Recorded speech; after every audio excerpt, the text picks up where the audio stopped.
She wasn't really supposed to be there. She was not taken seriously. No one believed her, and no one believed in her.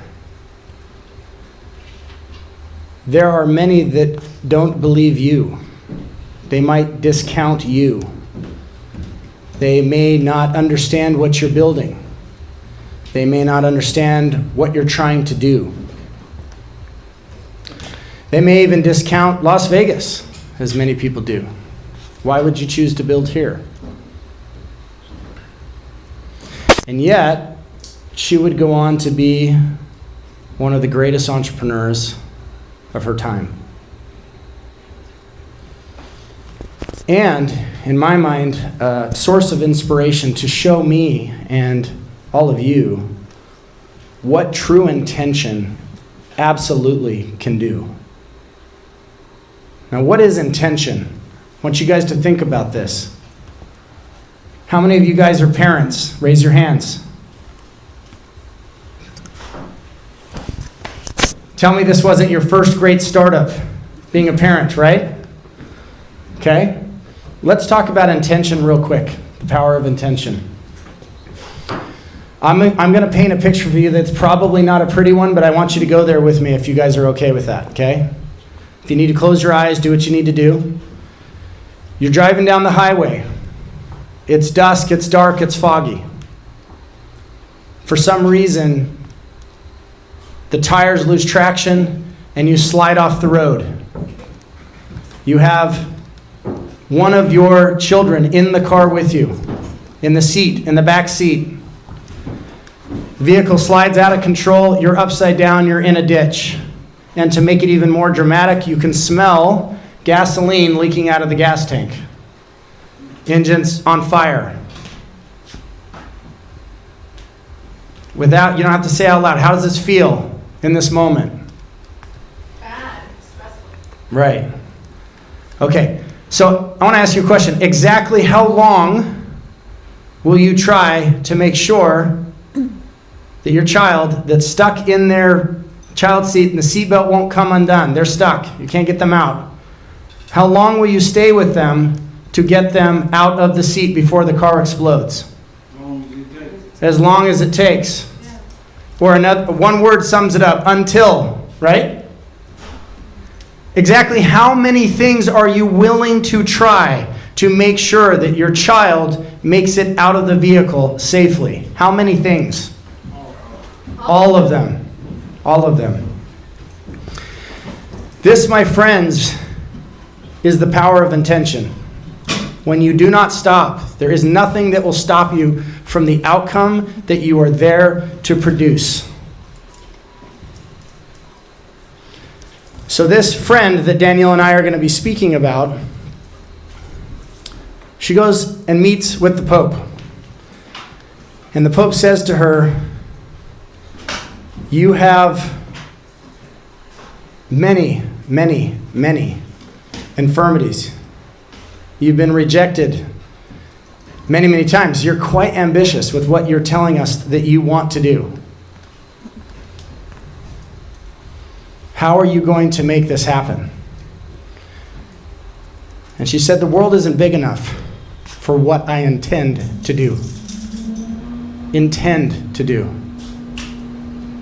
And I think in that moment, the Pope knew that this little lady that was barely 4'10" was not playing around, that she was serious. Because it took dozens and dozens of letters and multiple pilgrimages to Rome to get an audience with the Pope. The Pope asked her a question that I know that you're asked probably very often by potentially naysayers or even people trying to help you in your fundraising journey. And that question is, but you don't have any money, Sister Cabrini. How are you going to do this? And she said, build the mission, the funding will come. Super important, super powerful. Her intention was so strong that even with not even $1 to her name, she knew that she was going to be successful or she was going to die trying. Do you guys feel that energy? You feel that intention? Nothing was stopping her. All the rejection, people not taking her seriously. Now, speaking of rejection, first she started with projecting into the future what she wanted to create. She was sharing her vision with the Pope, one of the most powerful men in the entire world, with assets at his disposal. She was projecting into the future of what her vision was. I want to build orphanages and schools for the less fortunate in the Far East, in India and China, which had never been done before. And the Pope also had never sent a woman to open up a mission anywhere. Hadn't happened in the history of the Catholic Church. So he's looking at her saying, if I do this and you're not successful, you know that this sets a precedent. So the pressure was on. But she's projecting, this is what I'm going to create. This is the flag I'm planting in the ground. Second thing is rejection. Founders, how many of you guys feel like you've already faced some rejection? All right, let's call you something else. Raisers, how many of you guys are here to learn about fundraising, here to master fundraising, here to raise for your startup, here to raise for the next startup you're going to build, right? Rejection is just feedback. Rejection is just feedback. If you allow it to be and your intention is this strong, rejection's feedback. You're messing with the seatbelt. You can't get it off. That's feedback. You got to try something different. What is it going to take in order for that to happen? We look forward to sharing with you.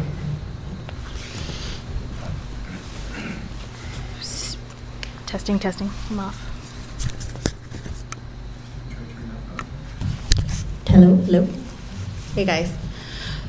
So when I think about, first off, did anyone happen to watch the movie that's been in theaters? Good. All right. Don't worry, we're not gonna ruin this for you.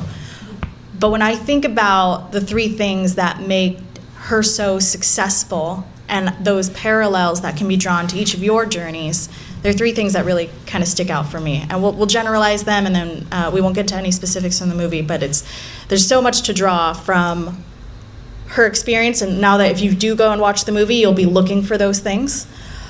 Number one was she didn't take no for an answer.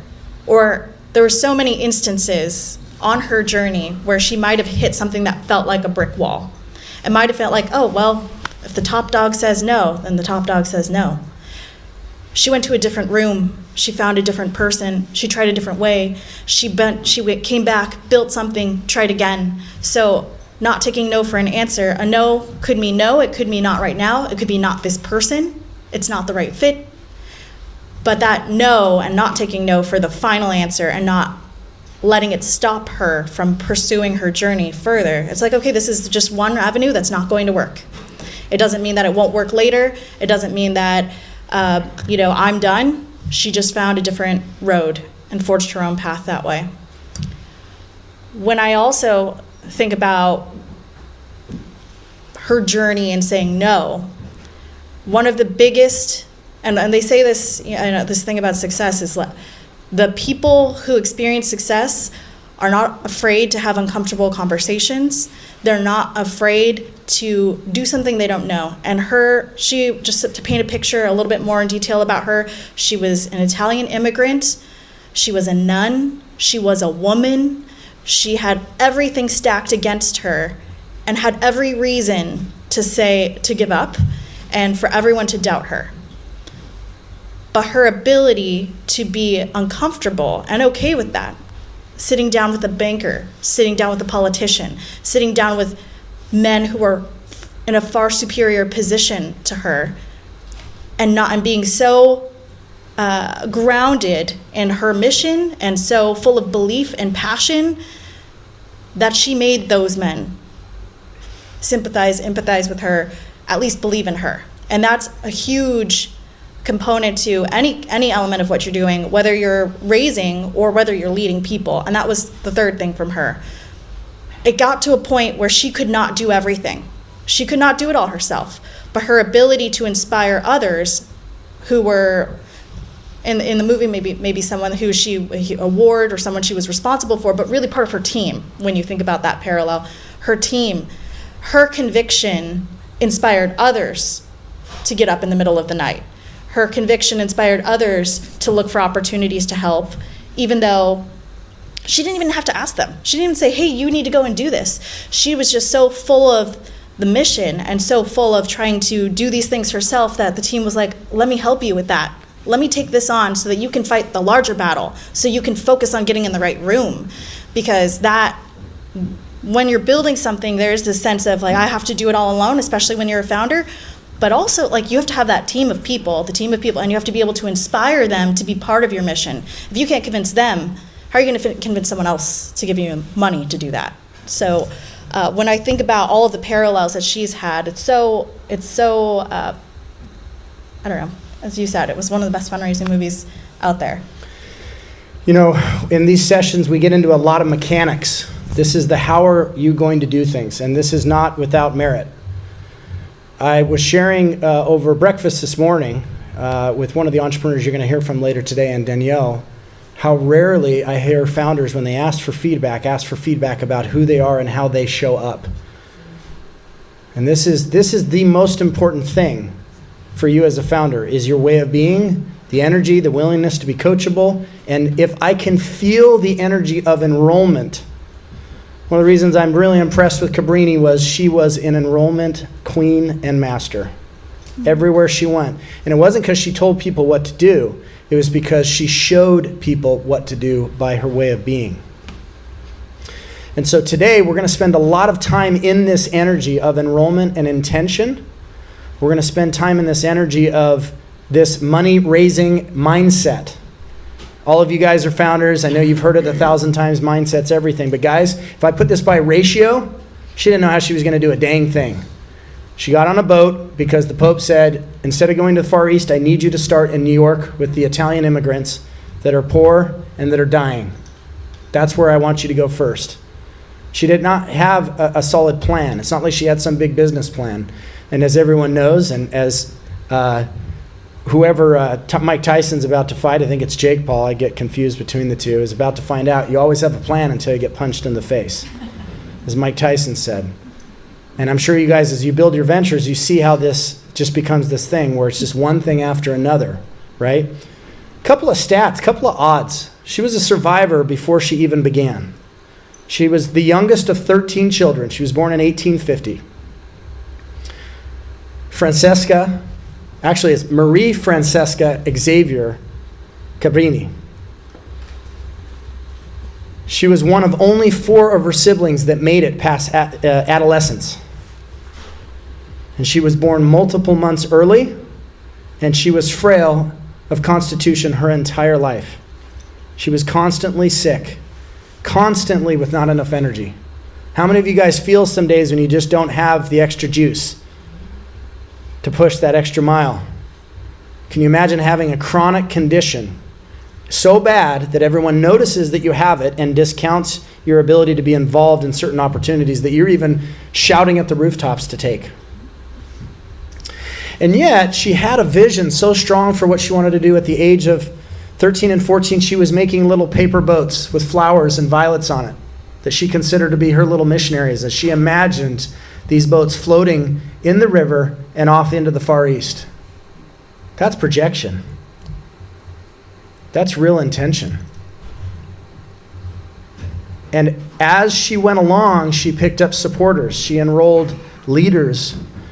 She found other individuals. She went to the United States, to New York, which is kind of this awesome city that we're all in awe of, but it was not a very friendly place at all if you were an immigrant or if you were a woman, especially if you were Italian at that time.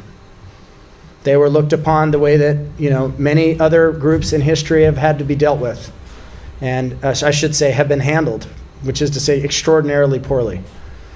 And so she set out bravely across the ocean with 6 other women. And when they got there, they were not necessarily supported either by those in their same church. And so what do? Sammy here, Spreadsheet Sammy, she talks all the time about finding early traction in your business. And what story can you tell right now based on what you're producing right now, whether it's revenue or something else? These women seem to intrinsically understand this. The minute they stepped off the boat, they knew that they had to go into fundraising mode. And so what did they do with what they knew how to do? They produced needlework. They did laundry. They did whatever was required that they could trade their services for in order to raise little bits of money that were allowing them to continue the mission. And in their first 5 years, let's make sure I get this right. In the first 5 years, they opened up multiple schools. This was with no money. Sold embroidery and did their fine needlework to finance their startup.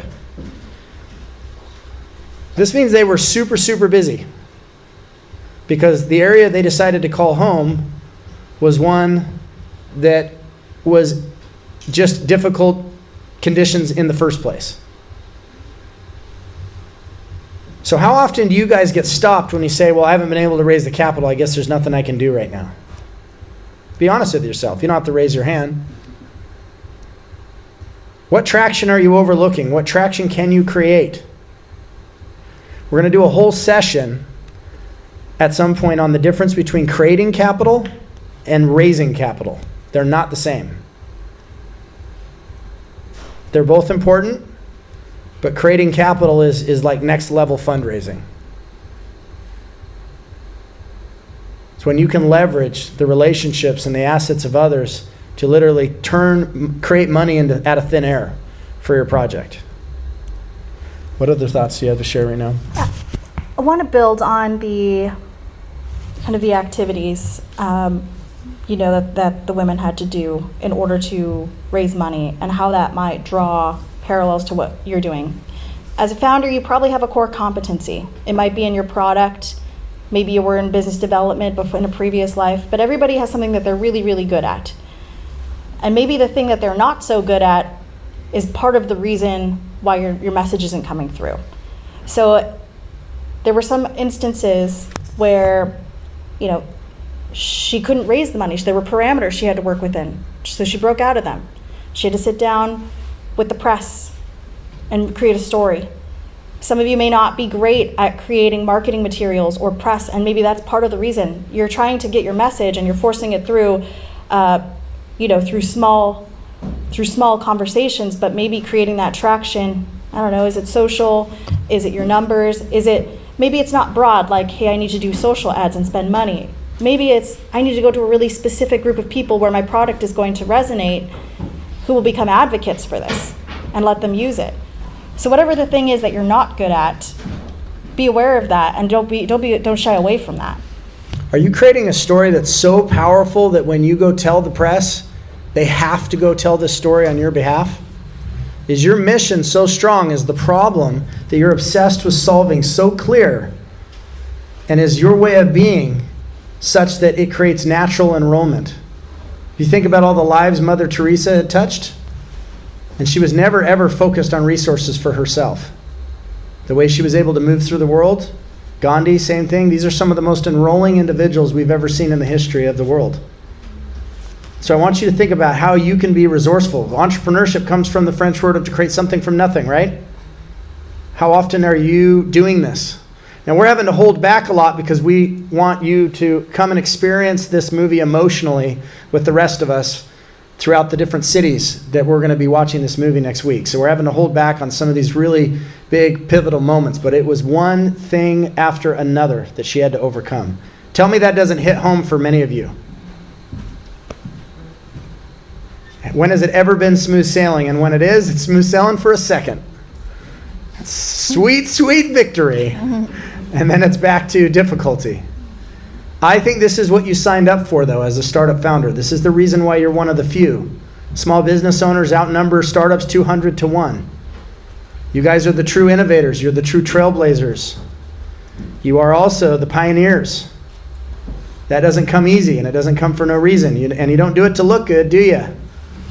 You do it because you believe in the problem that you're obsessed with solving.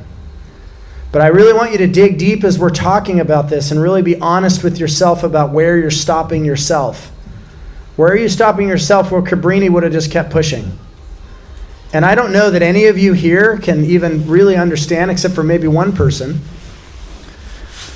the kind of adversity that we're talking about that she faced. The hardships of living in the 1850s and 1880s are such a far cry from the pretty Gucci life that we get to live. Founders that can even raise $1 million, that is a princely sum. That is more than princes had hundreds of years ago. I mean, what world do we get to live in this country where we get to actually raise millions of dollars, that we can get individuals to take that kind of risk and to believe in us? I was getting on stage at Investment Week LA, and one of the more successful investors that I work closely with leaned over to me as I was coming on stage. He's a very direct guy. And he said, "When did founders become such a bunch of pussies?" I said, "You know what? Let's lead with that. Let's start the session with that today." And he said, "Guys and ladies, being a founder is a privilege. It's a privilege to get to do what you get to do. Nobody's forcing you to do it. And for many of us, we get to fail and sometimes even lose our venture and get to try it again." What a world this is. And when we get into creating capital, you're gonna really start to understand how amazing is it that we live in a time where we get to create at this level and at this speed and this velocity. Yeah, I just want to share a thought that I was talking about with one of my mentors, and there's two things. If you feel like you're in over your head, maybe you're in a room that you don't understand, maybe you're learning something on a different side of business and you feel overwhelmed, that's a good thing.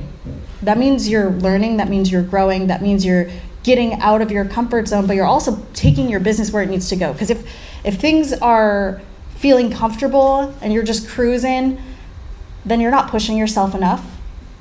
And the quote that I'm thinking about from my mentor was, the braver I am, the luckier I become. Amen. The more that you step out of your comfort zone, you go and you meet people. And I was speaking with a very successful VC, and he was retelling a story of going to Singapore and starting a VC firm in Singapore. And he talked about, he just didn't know anybody there. He just had this radical idea to step out. He said, "I'm going to take 14 calls a day. 14 calls a day for 6 months." And he knew everyone there was to know in Singapore, where the investments were, who had the money, who didn't have the money, who needed to see certain thresholds of success before they were willing to play, how to unlock that additional capital. And I think about applying that to just anything that you want to do, that kind of commitment, 14 calls a day, 6 months, you'll know everybody there is to know. And by the first call may go, there's this sense that VCs are very smart people. The reality is their very first conversation is with a founder who's an expert, and they may not sound smart that first conversation, but the next conversation they're going to know a little bit more. By the get to the time to the 10th and the 50th conversation, they have something meaningful to contribute and to talk about with you. And so if you continue to talk to investors on the other side, what kind of questions are they asking you? You may be willing to feel uncomfortable the first 5-10 conversations, but the higher you go, the more kinds of questions that they ask, the more you're going to be prepared. Let me get out ahead of what you're thinking before you even have a chance. Let me dispel your doubt before you have a chance to get there. What kinds of questions? So you're an angel investor, you're a filmmaker, you're a media executive. What kinds of questions do you often get from those that are approaching you, either as a founder direct, or maybe they're part of a syndication that you're working on? So, finding the right investor is so key. It's obvious when there's a spray and pray approach. It's obvious that you're sending out something in mass and asking feedback. What I'd say is, you're courting somebody. You're courting someone for money. Marriage. Do some research on them. Know what they're into. See other things that they've invested in. Are they the right match for you? Look at those companies that they've invested in and how are they doing? Okay, what kinds of good or bad experiences might they have had? Whether I was making the decision to invest, or maybe I'm raising money to make a movie, I'll look at who's that EP, who's that executive producer, what kind of movies are they interested in? These parallels between the movie business and the startup business are so very similar. I'm so glad you brought this up. I Yeah. want to dig into something you know a lot about. You and your husband make movies. So there's this concept in the movie business, guys, whether for independent films or for feature films, which is the big box office films. They both operate on the same mechanics, but they have different capital types. Just like real estate, the mechanics of raising money for real estate are the same as they are for venture. The capital types shift and change. We spend a lot more time in these sessions getting into all the deep mechanics and all the differences of all these things. And then every single week online, on Tuesdays, we walk you through product market fit, go-to market, go-to community, get to traction, your GTF, which is your go-to fundraise strategy. We go really deep into all this stuff. And then every Thursday, we all meet and we go through Pitch Kung Fu, where we walk through everything you've learned and you get to pitch live in front of money in the room and lots of people giving you hard feedback. But packaging is something that is also true in startups. The thing that many founders, and I started with this earlier saying, they don't think about how they represent the package. They're the ones putting the package together, and they're the ones that show the level of preparation they have. And for somebody like Danielle, who's seen probably a couple thousand pitches, I've definitely seen that many. I say a couple hundred a week. I can tell when someone hasn't done their homework. I can tell when they haven't done the work. You haven't done 100 client conversations to get your first clients. You haven't even tried to get to revenue, which raises the value of your venture. It makes it easier for you to fundraise, no matter what the cycle is, of whether it's pro-founder like we just came through, or pro-funder like we're in right now. So do the homework, guys. But the package is what, in my opinion, defines whether the friction of the fundraise process in movies is seamless or not. Can you talk to us about packaging, please? Yeah, I see three components. I see three things everywhere. The Trinity's everywhere. What are you selling? Who are you, and who are you selling to, and why does that make sense? So what you're selling. And who's on board? Yeah, like who you're selling to could be that who you've already sold in, right? When someone's already bought in. But so what are you selling? Most of you focus 100% on that. If I just get the right data, if I just like rewrite this description, it's going to be the thing that pulls. And yes, those things are important, but that's table stakes. Honestly, table stakes to play, because everybody's going to do that. That's your work, that's your output. You should be able to articulate what you're doing, the problem that you're solving, and your solution, your product. That's kind of table stakes. Who are you is the differentiator. And that might mean what's your professional experience, that might mean what's your personal history, and your presence in the room. I know that's difficult when we talk about introversion versus extroversion, but that is part of the sell, because you have to sell people in to investing in you. You have to sell your product to customers. And if you can passionately sell your product to a customer, it will resonate with an investor. I know so many people feel uncomfortable with that, but if you are so passionate about what you're doing and how it's going to impact the world, that passion is felt, and it's how you stand out from the rest. But also an element is, who are you selling to? If you're selling to me, is the right fit for me? Tell me you've done enough homework to know who I am and what I'm interested in and the things that I've invested in before. And tell me who else, as Kurt brought up, who else have you bought in? Hey, Danielle, don't want you to miss out on this, because these other guys who are in entertainment, they're in it. That FOMO is very real amongst investors, that hey, that stamp of approval, that due diligence that's already been done by another investor, hey, I've already gotten someone to believe in me. It matters. It matters. So how this shows up in packaging, guys, there's two major things in movies that are absolutely true in startups. If you do not have authority, bring authority with you. So the first thing is personnel. I'm going to tell you a story about this real quick. But inside of movies, it's like, okay, we have this executive producer, and we've secured Channing Tatum. I don't even know why that came up.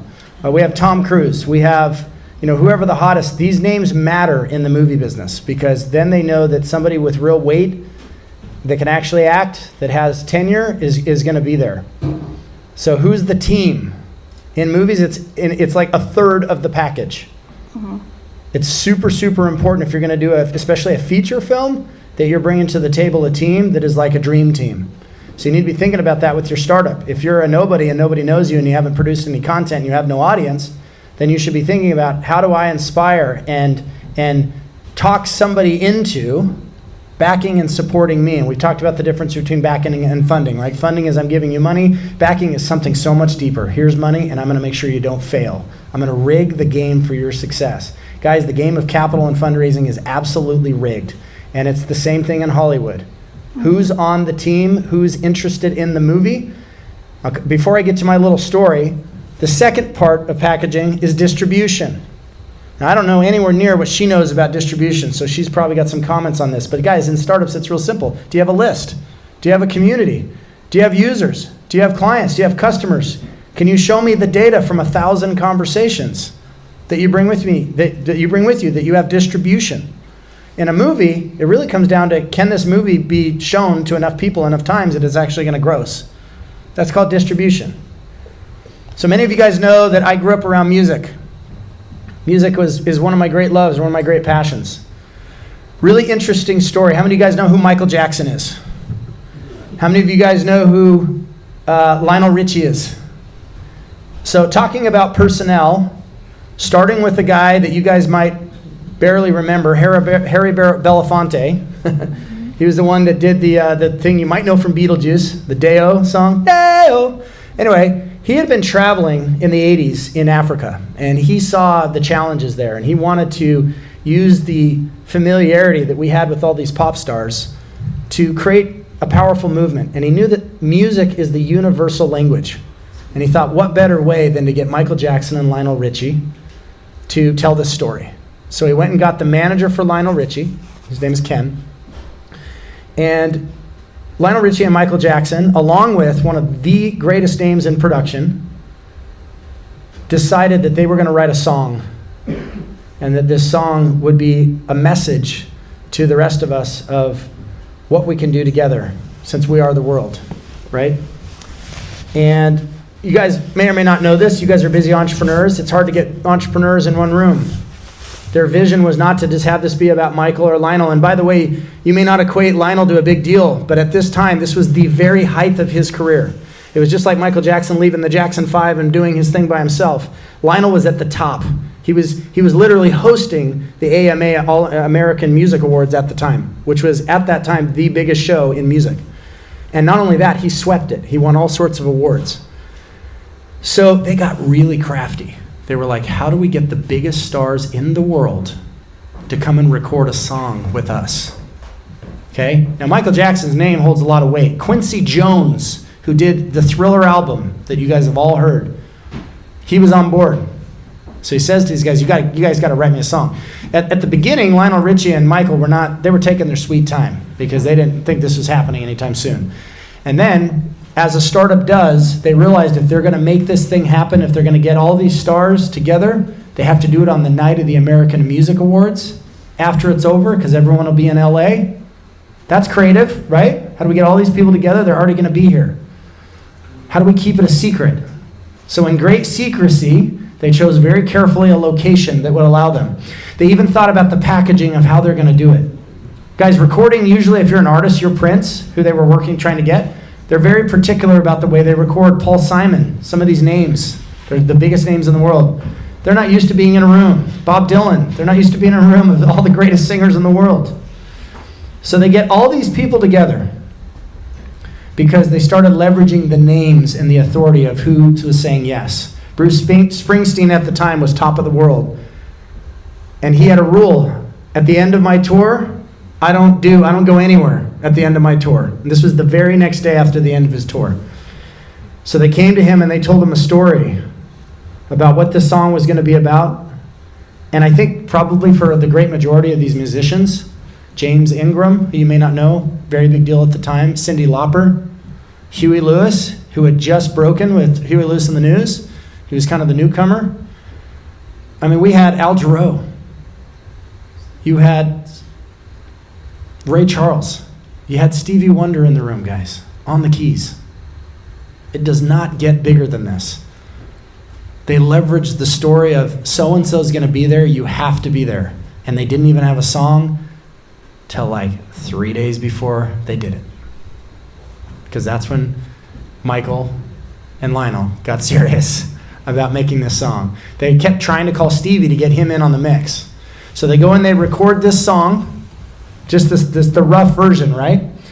And this is important. You guys may not think about this, but like, how do you get 50 of the greatest singers of all time in a room to record, and you've got a couple hours to do it? And not only that, you've got them singing in unison, But you also have individual pieces where they're going to use their individual voice to tell their part of the story. How do you do that in a night when everyone's tired and they've already been at the music awards? So they figured out a way to structurally put this together. Now I hope you're seeing the parallels in the way that you launch your venture. They had to figure out a way to package this. They chose a room not unlike this, with all of you guys standing here in order to record the parts that they sang in unison, which you guys now know from We Are the World. I encourage you guys to go watch this song on YouTube and look at all the great, great singers of the age that were part of that. Still some of the greatest singers ever. Daryl Hall from Hall & Oates. And then, one of the coolest things that happened, Quincy Jones, as they were walking in, put a giant sticker up that said, "Check your ego at the door." Check your ego at the door. Because he knew that there would be ego in the room with all these great artists. They were trying to get Prince. Prince decided he wouldn't show up. Typical Prince. And so, because somebody was in the room, they had the opportunity to be there, and they may never have gotten a chance to sing a solo. They were there, but they may not have sang a solo. He gets to sing the last solo, and that was Huey Lewis. I take the time to kind of break this down for you guys because that is some serious firepower on one project. I mean, you're a cameraman in the room, you're freaking out. You're the guy at the keys, you're the guy at the scales recording this in the studio, who is one of the greatest of engineers of all time. He's worked with every single artist you can imagine. He's peeing his pants that he gets this opportunity. Are you peeing your pants with the level of enrollment that you've created with the leaders and authorities that you've brought into your venture, or that you've got backing you, or that you've got supporting you, or that you have sharing your story to everybody else? I want you to think about it that way. And then last but not least, before we get to the next portion, have you guys created a purpose that's so strong that it's a gravity well sucking everybody else into it? I want to share with you real quick the final kind of thing, because this isn't actually described in the movie. At the end of her life, Cabrini created 67 institutions all over the world. And it took 9 years after her death. The work was so big, the purpose so strong, the mission so clear, that it still happened almost a decade after her life and after she passed, that they made it to China and India. Now, I know you're building a startup, but do you attack your startup and what you need to get done with that level of ferocity? I'm not sure. And I think that from hearing from our next friend, I think that you're going to hear a similar story. I'd like to introduce you guys to our friend Weena. She's going to come up here and join us on stage. Please give her a round of applause. I think you're going to find that she's done some extraordinarily remarkable things. Okay, Weena, can I get you down here real quick? I'm going to switch out this slide, and she's going to get you started here. Thank you. Okay, so I don't want to spoil the story, but I'm gonna just give a little taste of where you've come from. Is it fair to say you were raised on a dirt floor? Yes, I was, first of all, thanks for having me. This is my first time Tech Alley, even I'm like next door. Right. So I'm the owner of English Hotel and the new Midtown Las Vegas. I was born in Inner Mongolia. It was no running water or electricity until I was 8 years old. So I was walking in winter, cold snow, like 2 miles one way to get education. My mother was illiterate because she was one of 9 children. She was the one never got a chance. So she always tell me, like every day, you gotta get in college, you gotta get to college, you gotta make up for my life. She didn't say your life, she said my life. So then I went to college. I was self-made millionaire in China, 1995. So I moved my whole family, including my grandfather, out of poverty. I moved them to Shenzhen. So my mother passed away 2020 in a $1 million condo I bought for her, ocean view, 18th floor ocean view on the other side of Hong Kong. So 1998, I was fresh off the boat, JFK, New York. I didn't speak any English. Even I was Chinese millionaire, I was still like, when I moved to New York, I was like, the food are so expensive. And also, when you don't speak English, you only can order McDonald's like number 1, number 2. And after number 1, number 2 for a few weeks, I'm like, Is that your version of ramen as your startup? yes. I was like, okay, I need to learn how to cook it. So I went to Chinatown. I lived Washington Square.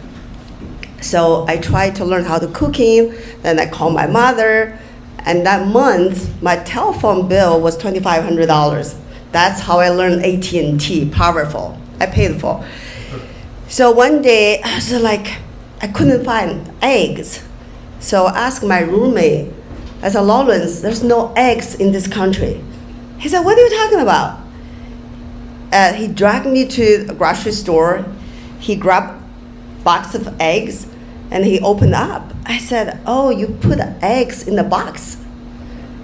When I left China, the eggs on the basket, chicken in the cages. So this is how far I came. I would assume most of you guys was born here with green card, social security card, speak the language.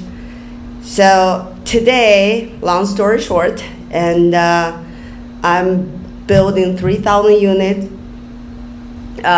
Midtown, Las Vegas. I was here 5 years ago. English hotel was just proof of concept, how fast I can build. The English hotel was 8 months construction. If people in downtown remember how fast I built. And combined 1.6 billion projects. I spent 5 years already and should be finished the whole Midtown 5 more years. You will starting to see multiple buildings popping up, all mid-rise, not high-rise. First of all, Thank you. did you guys hear what she said?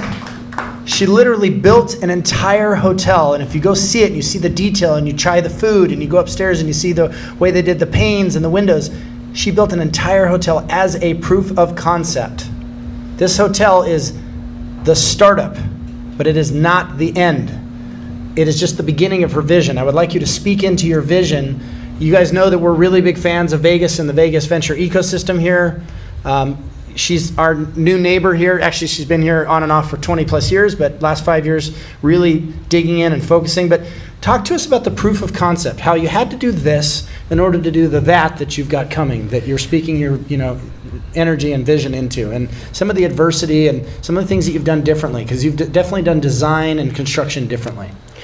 So as entrepreneurs, founders, I've never worked for anyone, right? So what I did the last 5 years here, just solving problems. The first problem I solved was how can I bring the luxury life. I was contractor to build Fontainebleau here. Everyone know all those glass building, right? So when you're thinking about glass building, you're thinking about Fontainebleau, Trump Tower, New York, and San Francisco. You go to a glass luxury condo, you're thinking that's a rich people's game. Your HO is $2,000 a month. You got a phenomenal view. Ordinary people never thought you could live there, right? So with the first 15 years in my life at the front line of supply chain, manufacturer, high-rise, union, contractor, I solved that problem. I bring the luxury life to Midtown for ordinary people. How ordinary? My front desk guy and his girlfriend make $130,000 a year. They're able to afford a 1 bedroom. The barber not barber, salon owner in this plaza there, him and his husband able to own a 1 bedroom. So that's problem solved, right? And construction-wise, make luxury affordable. The next problem is the HOA. You thinking about all those problems, you probably heard of Miami here, all those luxury condo, as the condo ages, the HOA up, then your real estate value is down as well. So also from 50 cents to start with, up to $2 square foot HOA, you stop working class or middle class on this condo. So my solution is I commercialize all the 2 floors concrete mixed use. By the retail and the offices are generate profit, so I can pay for security, landscaping, trash, 2 pools, gym, co-working. So my residents, they only have to pay 25 cents a square foot. Wow. So, thanks. And also the unit are small. When you think about, I always joke in American, always thinking they're ranchers. You ride a horse, you circle 100 acres. But urban life isn't like you have to live in 2,000 square foot house, right? Or 5,000. Urban life is whether 1,000 square foot or 500 square foot. My units are very small. Studio, 375 units. You have indoor laundry. I mean, it's a home. Our 1 bedrooms, 695 square foot. Our 2 bedrooms, 1,008 square foot. That's it. Three type of units. We're gonna build 3,000 of them. So therefore, your HOA is also reduced. Now do your math. 1 bedroom, 1 bath, 173 a month HOA. So we solved that problem. Do I have time? No, keep Yeah, going. no. So the other problem is the parking. So in the last 2-3 years, I've been working with the city of Las Vegas. Our zoning, our building code is 1.5. If you build hotel, 1 room, whether condo, you have to build 1.5 parking. The parking garage is cost a lot of money. Even go vertical, 35 to 50,000. The parking garage, it's like an office today, right? It's just an old idea. Who would have thought today that office building we need to either tear it down or do something else, right? Same parking garage. Build parking garage, stop developers. So anyway, long story short, I don't want to bore you. The city approved my project without parking. Saved me hundreds million, right? Now I can sell you condo, glass condo, start at 360,000. 1 bedroom start was middle 400,000, right? But we're still facing problems. We are not Manhattan. I lived in Manhattan. I lived in San Francisco. We still need our cars sometimes. So the other solution I came up, provide Tesla as amenity.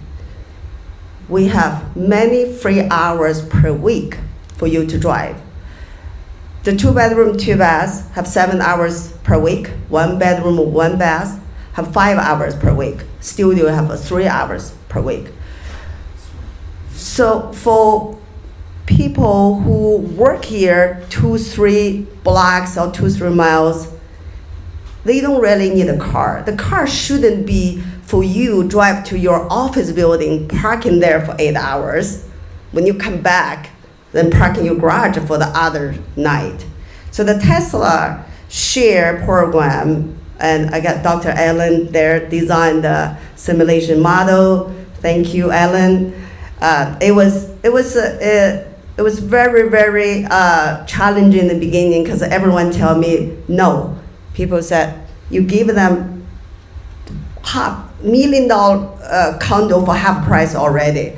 You reduce HOA, why you have to give them car, you know? So it was, everyone tell me difficult. I said, Dr. Allen, I need you solve this problem for me.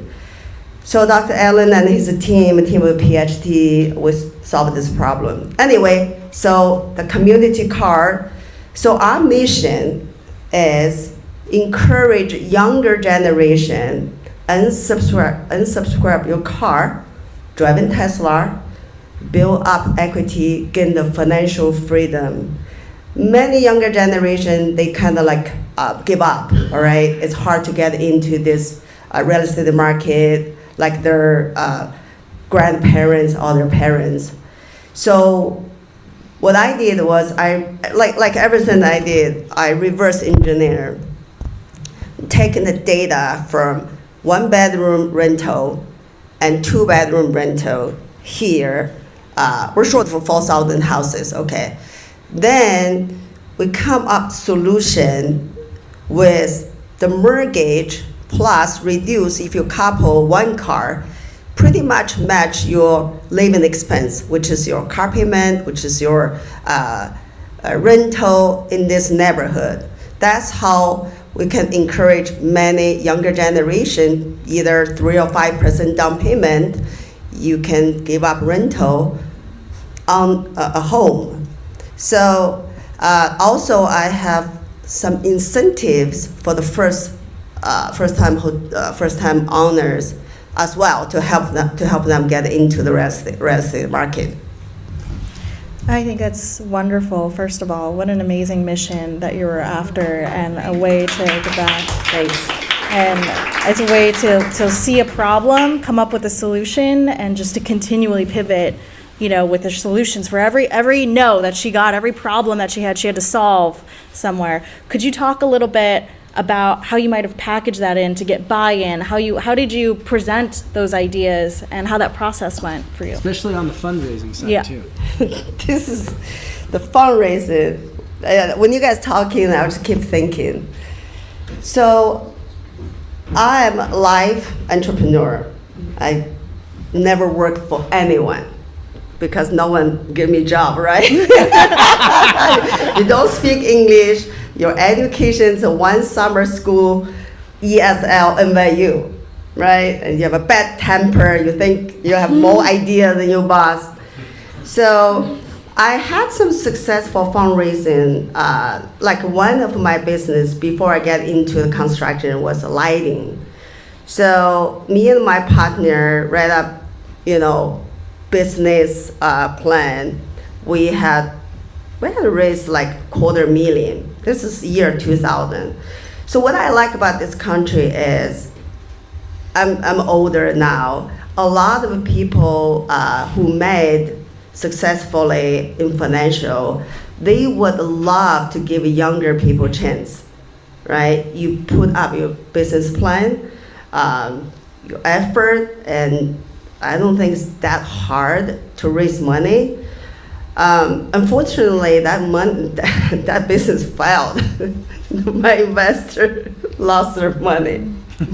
So then the next business I started, the construction company.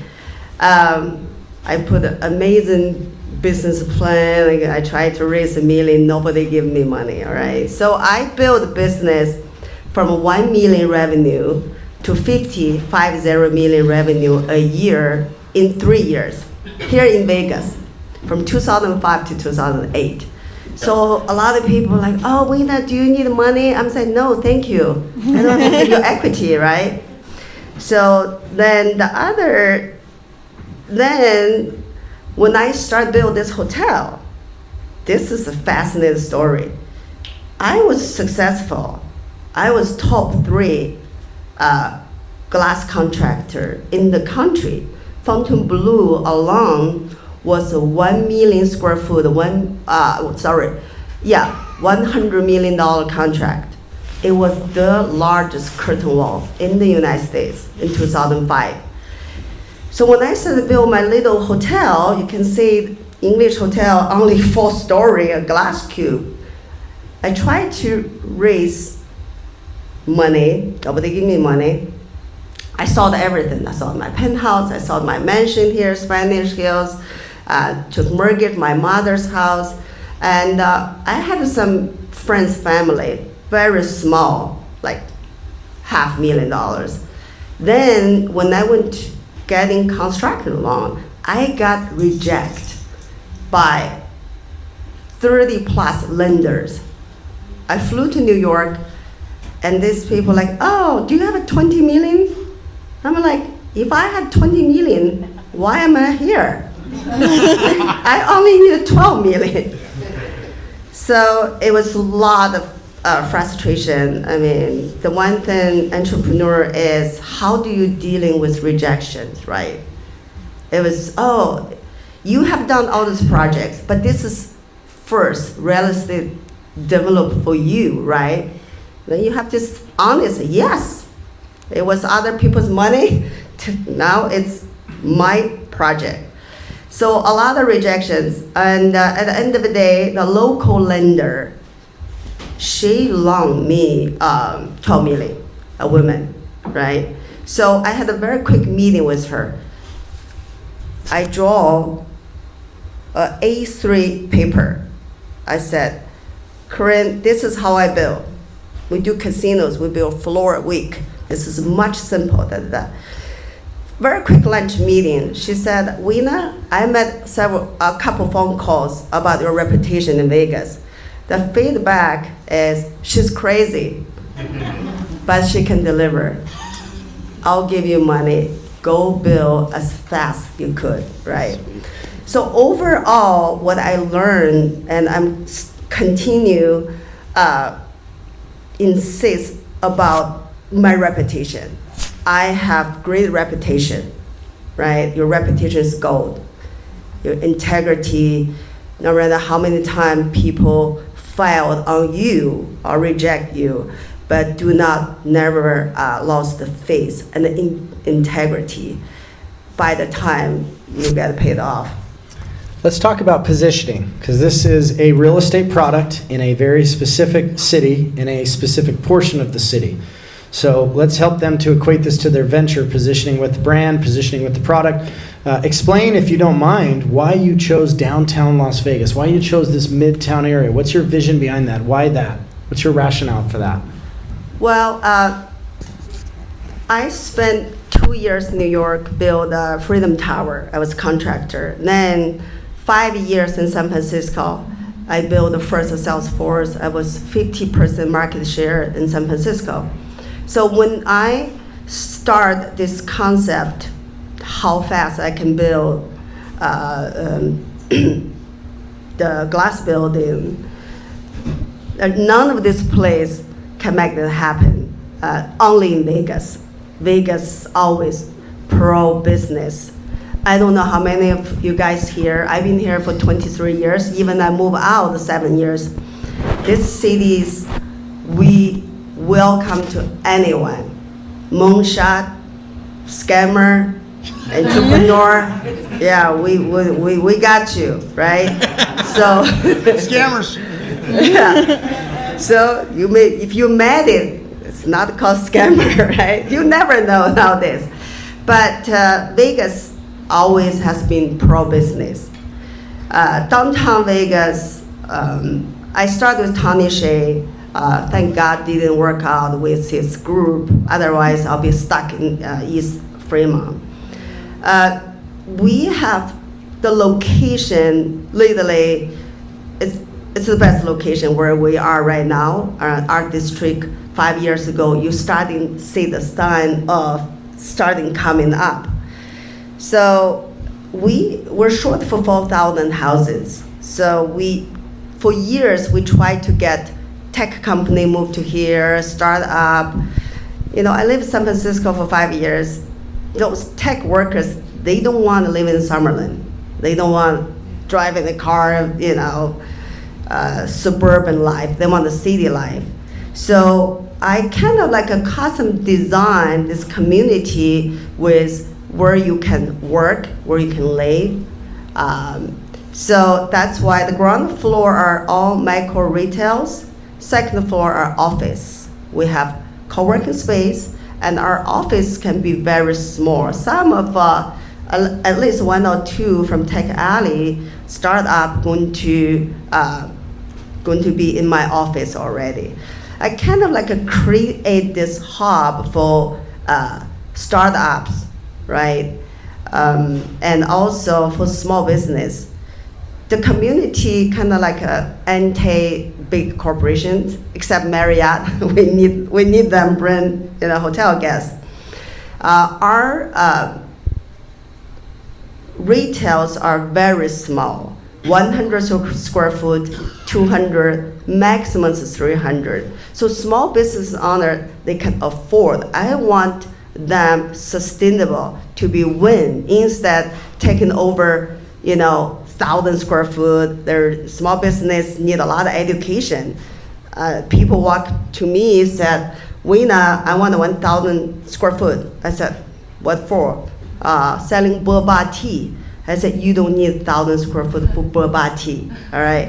You're gonna be out of business 3 months. I don't want to see that happen, right? So we're literally handpick every small business.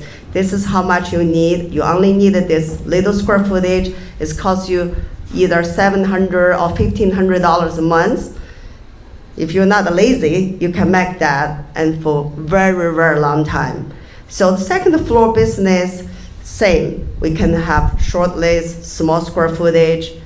So, and if you're really want to live in Midtown, on top of our two stories, concrete, there's multiple small apartment or condo you can live. So first of all, you're definitely a visionary, but on top of being a visionary, and more importantly, you're a highly strategic thinker. Can you talk about a moment where it was very pivotal, maybe you were up against the wall, maybe it was after that first investment that kind of went south, but what was the pivotal moment that like everything, because it seems like you found your rhythm. Now you've probably realized you can do anything. And what was that moment that helped you believe in that? I started this English hotel literally against all the ad. First of all, you're a woman, and you barely speak English, and this was a wet boys game, right? We all know wet boys game, and I don't have a rich father like Trump, right? And nobody really. I don't have hundreds of millions behind me. One thing I always believed, it was my product. I told my partner, I have only one partner, Anna. She worked for me when she was 21. She's like 39 now. She's a rock star. I said, Anna, at the end of the day, if we own 20% of equity, we'll be the winner, because everyone will see how fast we build. What's the cost? We cut 40% of construction costs. We cut 40% timing. Timing is money. When you borrow a lot of money, high interest. So you don't really think about the day and day about the fear of failing, and you just believe if you have you better have a good product. If you don't have a good product, I mean, you can work. I don't care how hard you work, right? I do believe my product, and I don't think about failure because every day is new challenging, right? I started Brick Ground January 8 in 2020. COVID started in 3 months. Then my mother diagnosed cancer March. She passed away 6 months, 2020. And the strip closed, also financial closed. Who would give you money, refinance, open your hotel? The strip even closed. So how did I survive those times? I mean, yes, I stopped drinking since 2018. I don't drink, so I run. I'm a runner. I run Red Rock, and you probably a lot of people see me run downtown strip, the crazy Asian Chinese runner. That's me. So I just every morning I come up with new idea, right? I try to bring different partners in, just pivot, and at the night you just get panic because the lender go foreclosure you. You're gonna lose everything. So yeah, I went through. I cannot tell you how, but I made it. No, absolutely. And that's incredible and very inspirational. Thank you. So I want to invite you guys, if you haven't had dinner at the Pepper Club, bring your significant other, bring your friends. We've done a couple of dinners over there. She just treated me some breakfast, which was great. The ambiance is great. I love the size of the hotel, the boutique feel that you have. If you guys get a chance to take a tour and you get to hear her talk about the way that she constructed it, these are important decisions that she made. She was very intentional about the design of these things, just like Cabrini was very intentional about the things that she did and the sequence and the order of things, right? Cabrini didn't start with 67 institutions across the planet. She started with needlework and then worked her way up to an organization that would spread all over the world.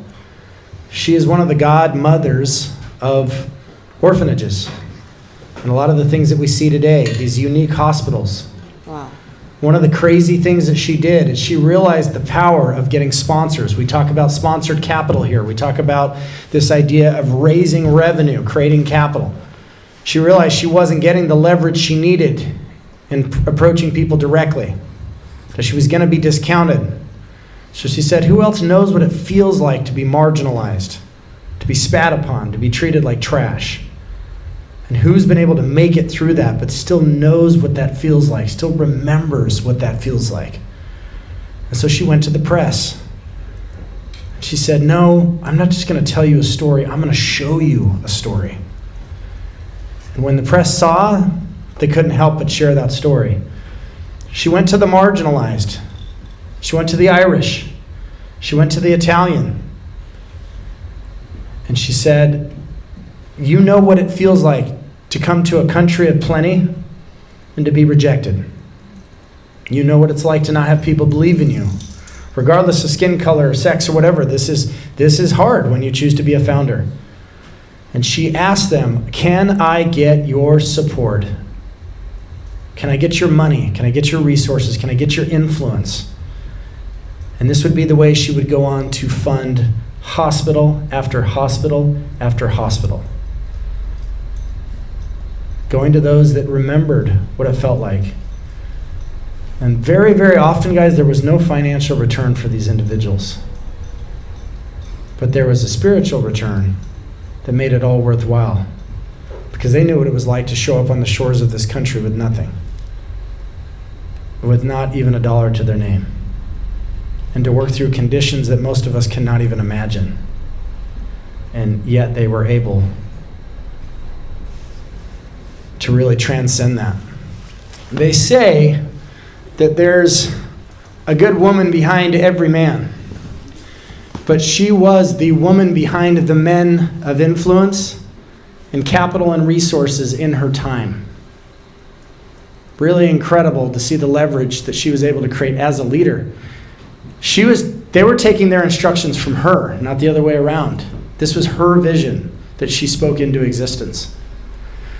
I got a question yesterday from a friend that comes to our online sessions, our fundraising fluency sessions, our pitch kung fu sessions. And they said, hey, do you think kindness really matters? I think Cabrini is a shining example of how far kindness goes and the power it has to reach completely around the world. She didn't know me. I didn't know her. You don't know her either, and she doesn't know you. She couldn't have known that 200 years later, she'd be changing millions and millions of lives, and she'd be inspiring thousands. And so as she sat with the Pope, and he looked her in the eyes again and said, you've been rejected many, many times, every time you've even tried to serve the church, because you've not been deemed worthy or, not worthy, but fit for duty, because you have so many infirmities yourself. You have so many weaknesses. How do you plan to accomplish this? She looked him back in the eyes and she said, you can serve your weakness or you can serve your purpose, not both. I want you to think about which energy you're more interested and more committed to living inside of as a founder. Tell me that you didn't find Weena's story inspirational. Absolutely. Round of applause, please, again. I want you guys to think about the communities that are going to be able to center around what she's doing. I look at real estate as a vehicle, I shared with her this morning, a vehicle to actually stack community on top of. This is the reason why we have the Venture House properties. This is the reason we have a content studio on the Strip. Is because we know that this gives us a home that founders can feel that they're a part of, this third place that we often talk about. So we welcome you guys to that third place, whether online or in person at our events. I'm sure Weena, myself, and Danielle will be teaming up on some things over at the English Hotel. She doesn't just have the hotel. She has a couple of city blocks. This is going to become a really beautiful thing. And if you guys see, this is kind of a rough rendering because I blew it up, but you've got these two towers and look at the space in between. And she's already talked about having startups here. So we welcome you guys to the community. We'll see you guys online. We'll see you next week in Las Vegas on Monday night for the Founder Movie Night to go see this amazing film. Bring the Kleenex. You'll definitely need it. And then in cities across the country and potentially some other countries, we're going to be watching this movie. Let's get a group picture and we'll see you guys at lunch. Thanks, everyone.